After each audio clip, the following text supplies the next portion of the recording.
One question that you might be thinking of as you near retirement is, should I take Social Security as soon as possible? For most people, that's 62. Hi, I'm Josh Palmer, Director of Financial Planning for the Noble Group.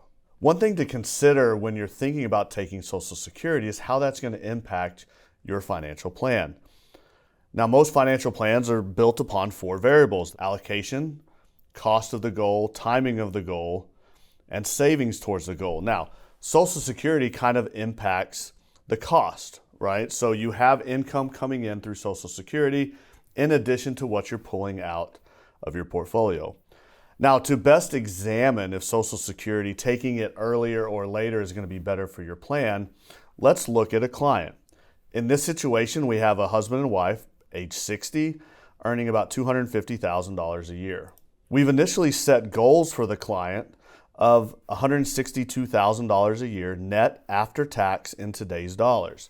What that means is taxes are considered elsewhere, and we're including a 2 to 2.5% inflation every year on that expense number through the life of the plan. We've also included a healthcare goal. Now, the reason that we want to include this healthcare goal is twofold. Number one, because healthcare seems to inflate at a faster rate than normal living expenses. And two, because most clients are used to paying their health expenses above the line, meaning that you pay for your health insurance before you get your net paycheck. During retirement, that switches, especially when Social Security comes into play with Medicare. A lot of times what will happen is Medicare will be taken out of your Social Security payment. So if you're thinking that you're going to get a certain dollar amount through Social Security that you can obtain through your green sheet at ssa.gov, the Medicare premiums are going to come out of that amount. Now, that may have a substantial impact on your retirement expense plan. In the same situation, we're going to look at assets of about $1 million. In this case, we have $700,000 in a 401k. We have $300,000 in a non-qualified account, and this client's allocation is balanced with growth. Once we have the assets, the goals, the savings, and the allocation, we run this through 1,000 different trials. The reason we do this is because the market is not straight line. It's not 5% a year for the next 30 years. There's ups and downs. There's big ups, there's big downs.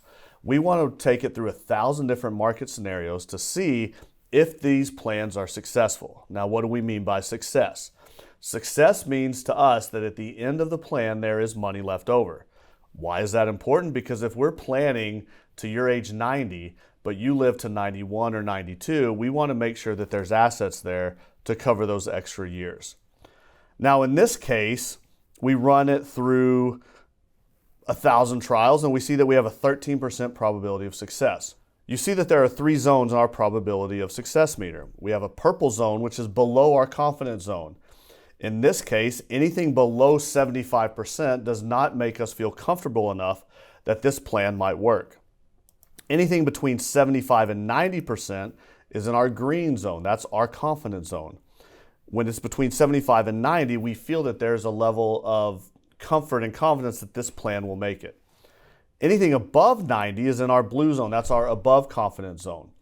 The problem with being above the confidence zone is that you're not spending down your assets, meaning that when you pass, whenever that may be, you're going to have a large bucket of money left over. Now, your beneficiaries may enjoy that, but it means that you haven't spent at the level that you deserve to be spending through your life.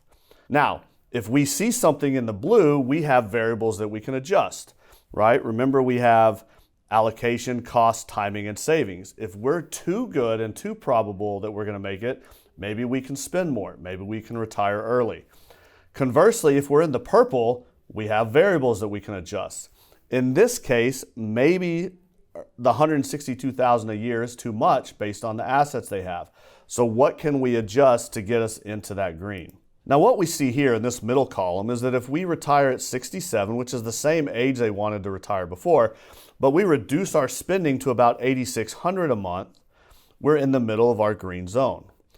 Now, initially, this is a good plan, right? We feel comfortable, we feel confident that we're going to be able to meet this goal. Now the client's asking, okay, that includes Social Security. When do I start taking my Social Security? Now, there's an analysis that we can do when it comes to Social Security that allows us to analyze when is the most optimal time to begin taking it. Because if you take Social Security early, you get a reduced amount, and that reduced amount is for the rest of your life. On the other side, if you take it later, maybe between 67 and 70, you get a higher Social Security amount that again lasts for the rest of your life. So what I want to do is say, what if we begin this Social Security plan when they retire? Or what if they want to take it when they're 62? So you'll see in this analysis that we have different times that we can take Social Security. Maybe we take it as soon as possible at age 62. We take that reduced amount, but we want that income. Maybe we wait till retirement. Maybe we delay till age 70. In this analysis, what I see is that if we take Social Security at 62, the probability of success for this client drops from 85 to 54%. Why is that? That's because you're taking such a reduced amount at 62 that at 67, your lifetime income is lower, meaning you're having to pull more out of your portfolio. Now, on the other side, if we wait till 70, we get an increase every year that you delay from your full retirement age up to age 70. In this case, that increase allows our probability to move up from 85 to 91%. Now, if you remember, our 91% is borderline blue. What happens if we get borderline blue is we can now adjust possibly our retirement age. We can adjust possibly our retirement spending depending on the variable that is most suitable for you and your family. So taking Social Security early sounds like a good idea, right? Because now we have this new income stream coming in.